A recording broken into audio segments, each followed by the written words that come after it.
Stephen Gill's radio show. Rumble tonight, how are we? You know, been constantly hearing all bloody week about this, this Badgerys Creek airport drama, but just, it never ends, doesn't it? So I'm just sitting outside on this Saturday night, this Saturday evening. It's been a bit of a shit week, recovering from COVID for the second bloody time. Bloody horrible, this stupid thing, and honestly, I don't know. Keep telling us to go get vaccinated, but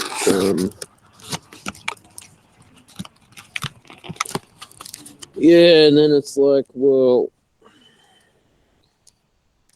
you get vaccinated and you still end up getting this stupid bloody virus. So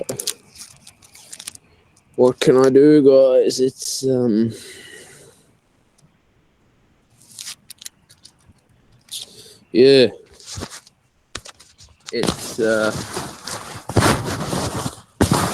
it's just crazy. And not only that, COVID really does start to affect your mental health and your cognitive ability to function and think properly. And that's not good, because mental health is one of the most important things for us. I don't know where I picked it up from, but for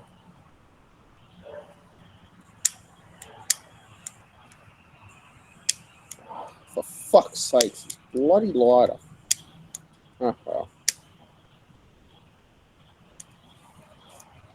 Oh, wow.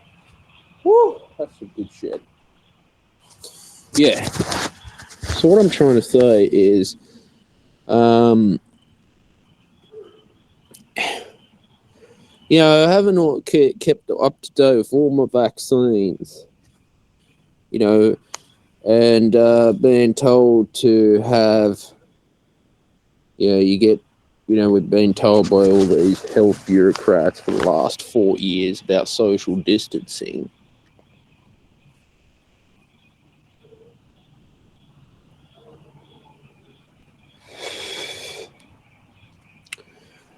And you got some Olympian athletes this year in the Paris Olympics that have gone down with COVID as well. So I often wonder, well,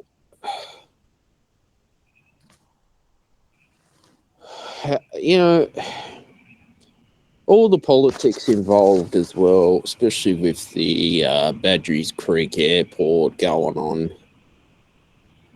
Oh, man, I'm just fed up and sick and tired of hearing about this Badgerys Creek airport. Because look at it like this, okay? They still can't decide what the flight paths are going to be around the Blue Mountains and how it's going to affect nature and wildlife. You got to understand, there's a lot of birds, cockatoos, magpies, galahs flying around, little birds. And now if that bird ends up hitting the plane's wing, that can be damaging and dangerous for the pilot. Okay.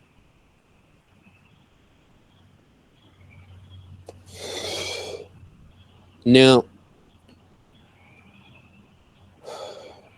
I don't want to get involved in all the politics with this airport, because to me, it's going to get us nowhere. Okay.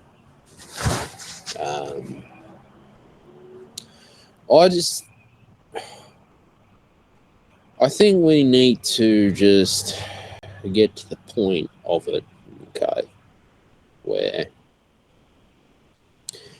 Yes, Western Sydney, we need a second airport.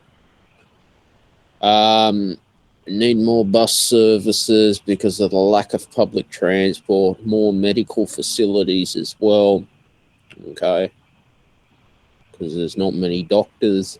You get all the mayors now debating each other about the flight paths going on.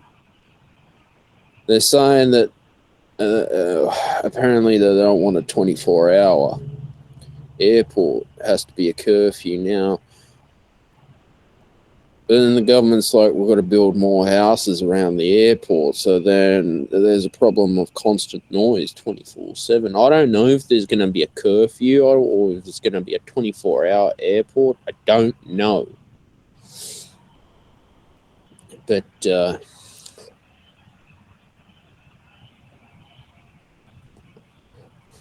what I do know,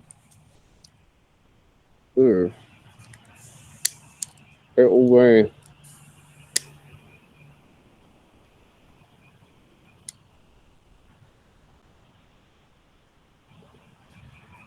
very nice to have a second airport where we are, okay?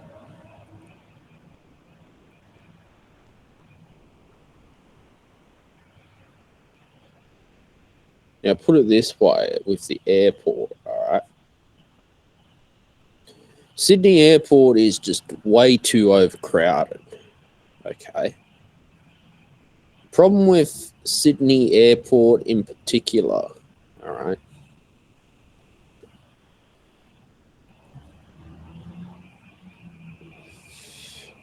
is it's too small, too overcrowded. And even Bob Hawke said that the Sydney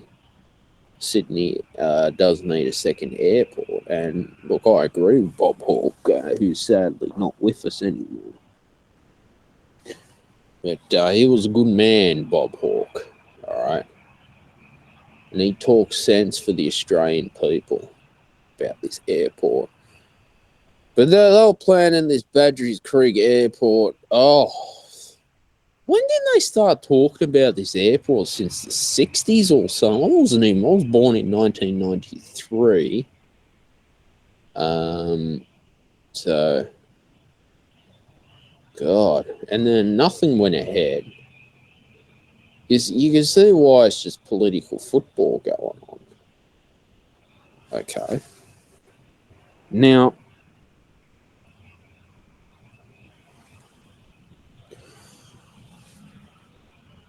when I'm still recovering from the coronavirus that I picked up again, all right, obviously at the moment my brain is not working to 100%. When I flick through the news on the Daily Telegraph or any news headlines about this airport, apparently at one stage Wilton wanted to have the second airport, which would have been good. But then again, going for years, over 10 years ago, was all talk. So at time, then they started buying out people's houses who lived in Badgerys Creek. So if you drive around Badgerys Creek up to Luddenham now,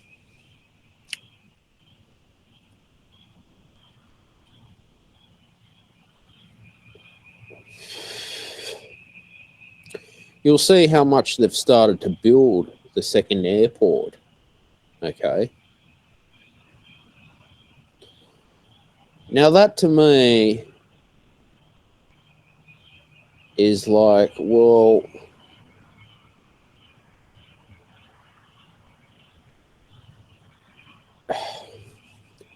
this airport, the Leppington Station, and I'm fed up of hearing about this metro, the Sydney's new metro, that's not done properly. Apparently, it's got problems now.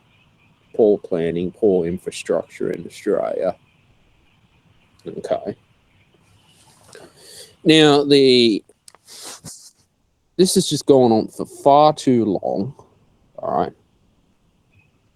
This airport, okay. Clearly, the whole airline industry went to shit when the coronavirus pandemic happened in March 2020. A lot of airline companies went broke. A lot of budget airline companies have gone broke as well. Okay. Now,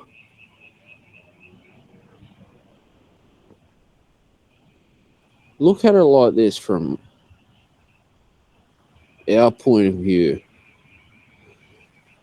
Was this the right area to be putting a second airport in Sydney, Australia? Now, you hear people saying that, it's going to be just delivering cargo. I don't know if it's going to be an international terminal or a domestic terminal. Okay, we get pamphlets in the mail about information about the flight paths on the airport. All right. Now, like I told you, when you have wildlife hanging around, okay, birds can be a danger to the airplane, because if that bird hits that wing, that can do damage to the aircraft. And that's what they've got to think about, all this stuff before you just stick an airport in Western Sydney. Okay. Yeah, I'm not, as I said, I'm not going to get into the politics involved in this airport, okay?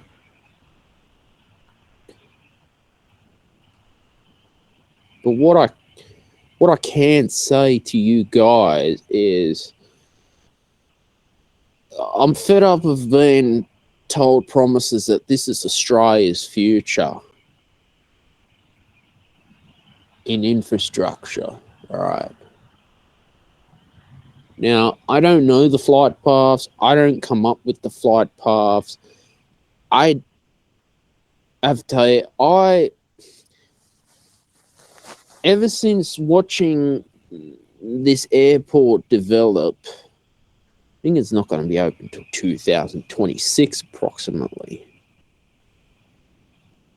I've taken this with a grain of salt, okay?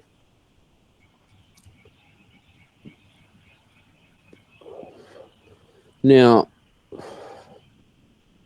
sometimes in life, when governments are building these big projects like a second airport, which should have been done, 30 years ago at least, this airport, more public transport, okay?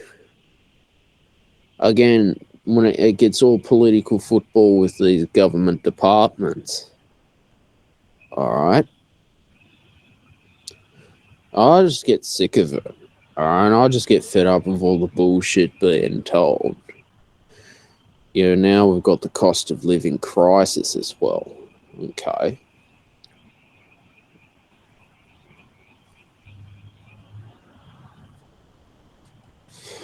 So, look, I do support having a second international and domestic airport in New South Wales.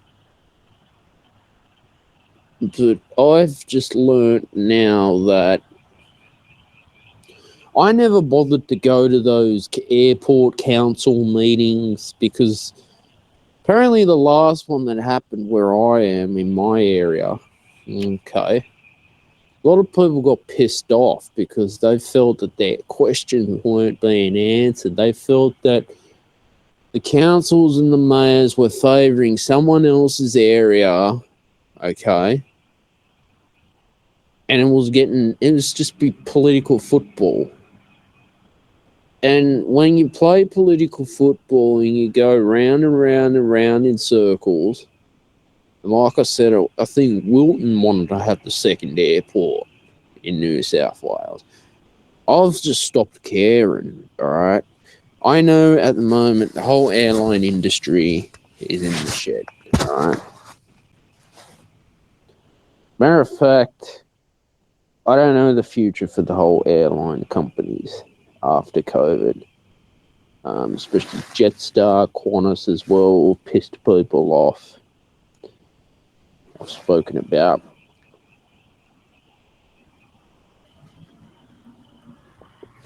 when you got, I think it's Alan Joyce or whoever it is, I don't give a shit about him, living like a millionaire lifestyle. And while people are struggling with the cost of living crisis. So that's that's my opinion. And my take on life in this situation, I guess. So that's the problem that we're facing right now. Okay.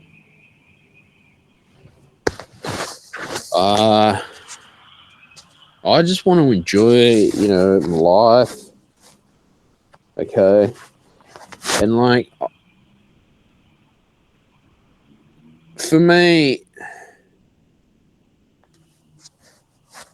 like I said, stuff like airports being built in New South Wales,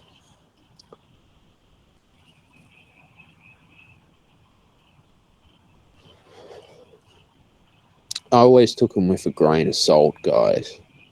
Okay?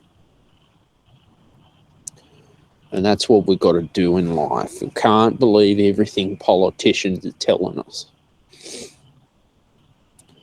Now, as with, I was yesterday I was in Audi in Oran Park. Okay.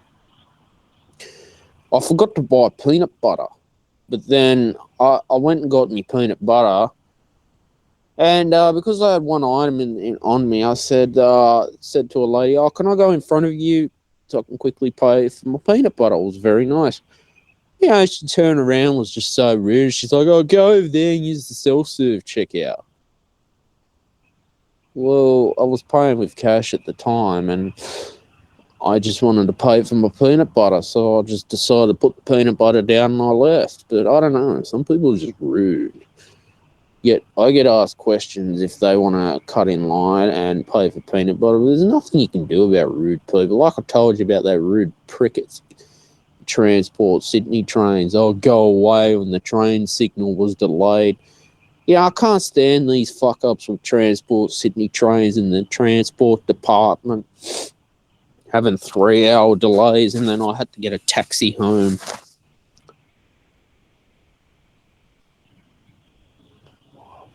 So, I don't know.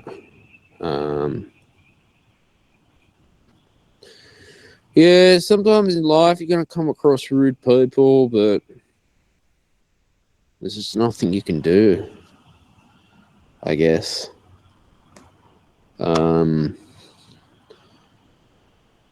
Canterbury Bulldogs are doing well.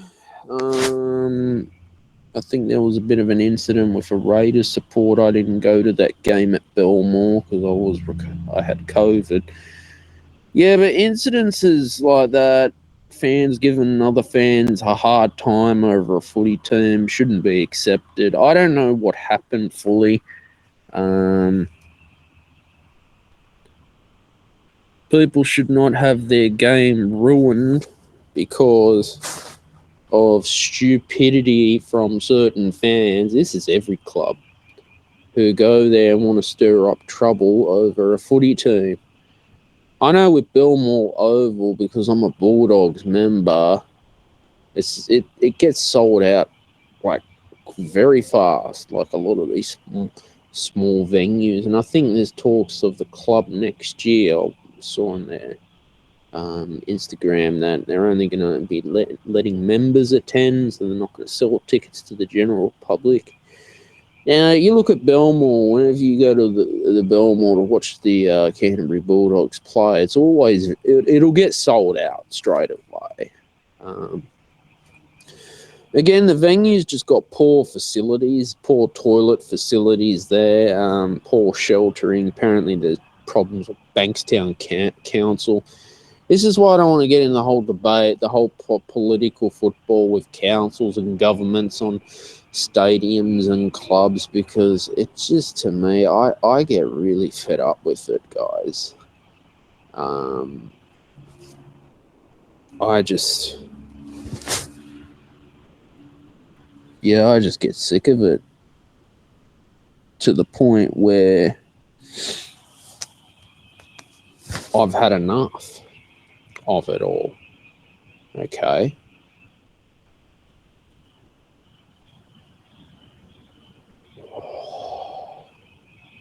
Oh, some good shit.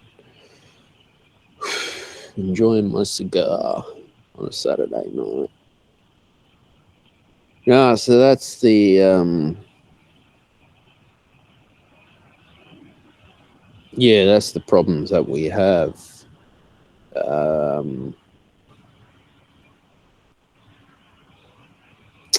In this situation in the National Rugby League. Peter V'landys apparently had to go on Mark Latham over I think it was the Rouse Hill race course. I don't know, guys. Like I said, I'm really just over it all. I've had enough, okay?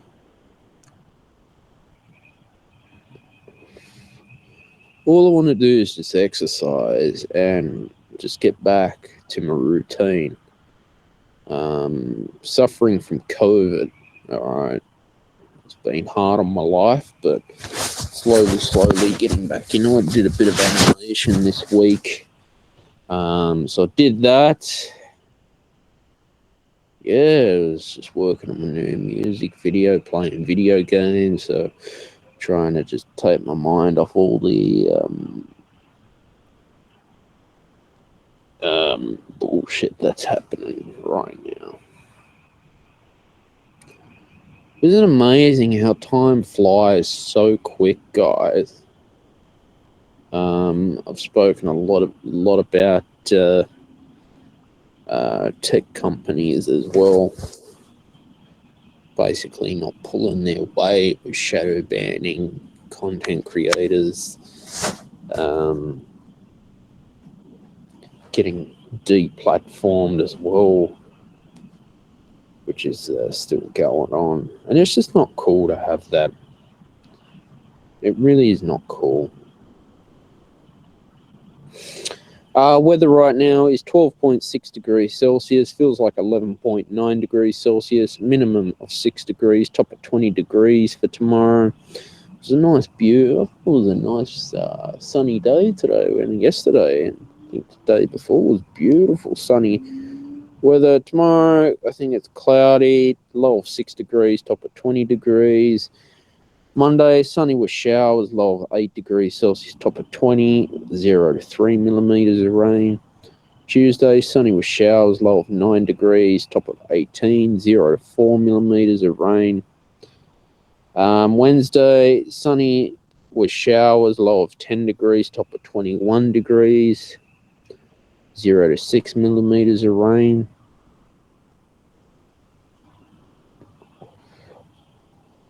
Thursday,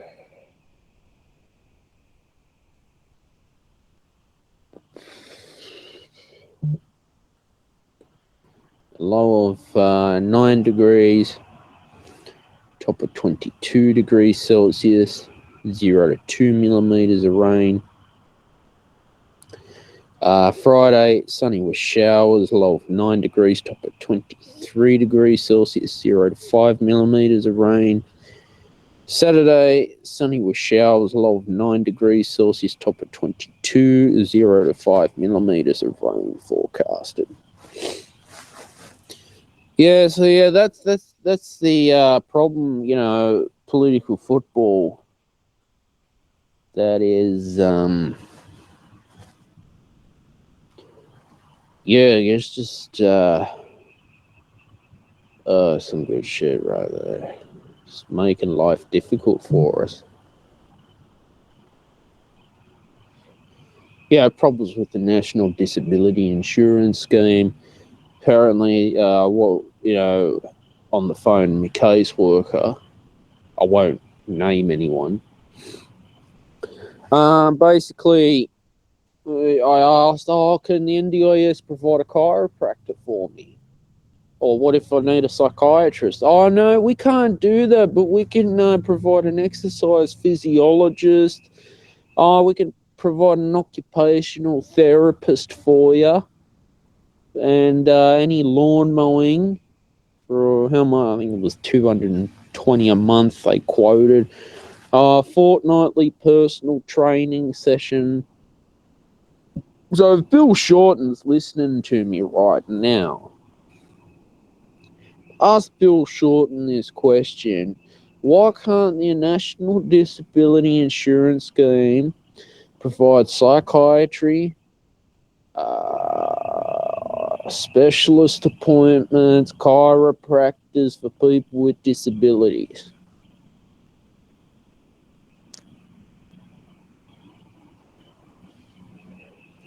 What would an occupational therapist do? Now, look, for some people, yeah, an occupational therapist is a great help. Okay. But what I'm trying to tell you is, well, it's what Stephen needs help with. All right. That's what I don't get now. And then what will happen? My caseworker will read through a huge document what the NDIS have. This and this. The NDIS can't do that, and then they word it in such a very complicated way that I wonder why people get very angry with the system, guys. Okay, and I don't blame them, because people are just, fed up.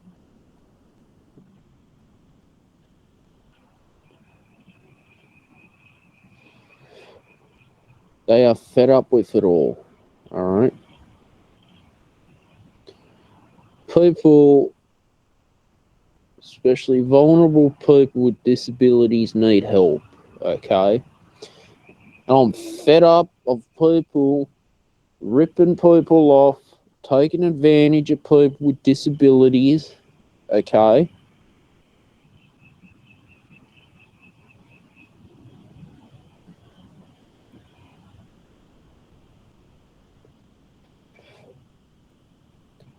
Just so they can financially make a profit. Now, I had an incident with a personal training company called WeFlex. This did happen to me. Again, this is from the NDIS. Had a personal trainer lined up. Okay, had all it in writing. The caseworker put it all in writing, and then got stuffed around. Got told I'll come back in an hour. The trainer never showed up, and he calls me. I'm here, and I was like, I don't want to be stuffed around, and I don't like it when you get companies out there, all right, that are very unorganized with helping people with disabilities. And what they ended up doing was they ended up taking they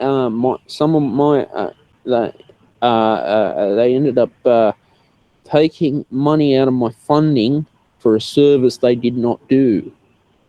So I had to get the caseworker to go and sort that out.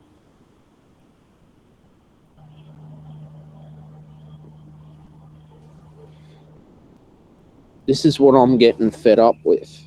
All right. Where is the help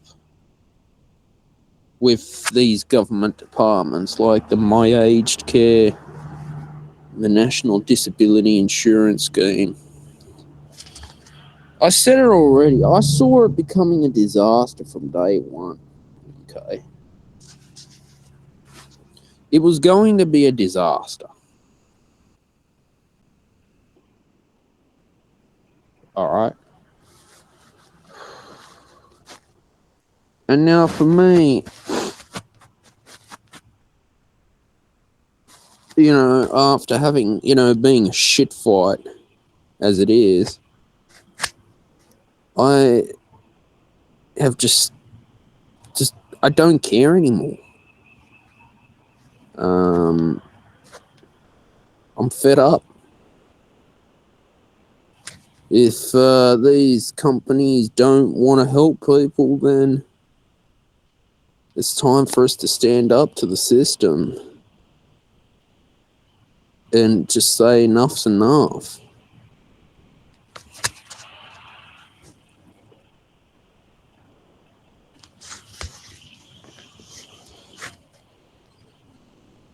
Bill Shorten sends a letter in the mail to all the people on the NDIS, okay, about how he's cracking down on price gouging. Look, I do support it. Okay.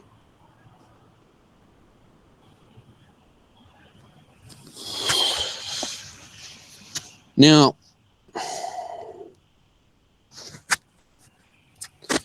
yeah, I've basically had to learn that. Yeah, I can't control government departments. Okay.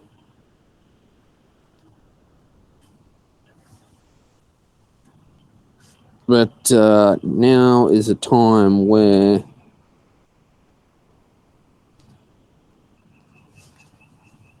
we're just fed up with it. And these so-called dodgy NDIS companies, all right, who want to prey on people with disabilities in order to financially make a profit, same as the politicians to bludging off the NDIS as well, and caseworkers not doing their job, which is not good. That to me, yeah, just rings alarm bells, because I think that, yeah, things need to be changed, and there needs to be a change to the system as to how it's managed. And people listening to my show and who know of the National Disability Insurance Scheme could relate to me, okay?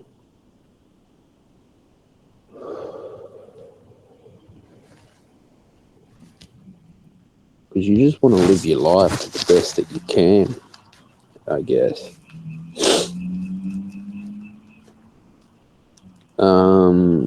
People nowadays are under a lot of financial pressure too. Obviously, rental crisis going on. What else? The inflation problem, the cost of living went up fucking hell by a lot.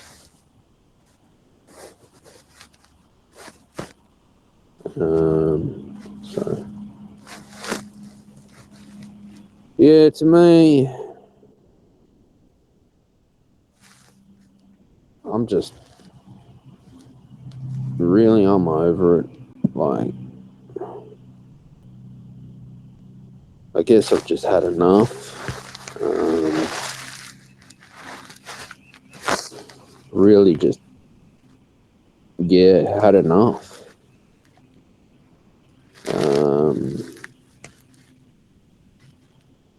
So it's important for us to understand that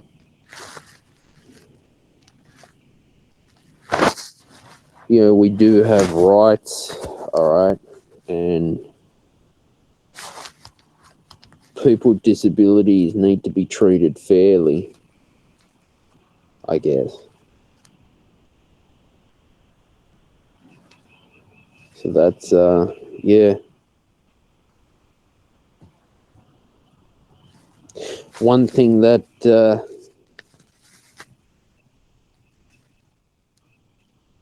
we've got to do as well. But look, I hope you've enjoyed today's podcast as well. Always enjoy these talks. Please subscribe to the Stephen Sheila's radio show. Turn on your notifications. I publish new podcasts every Friday at 6 p.m. Sydney, Australia time. Bye for now.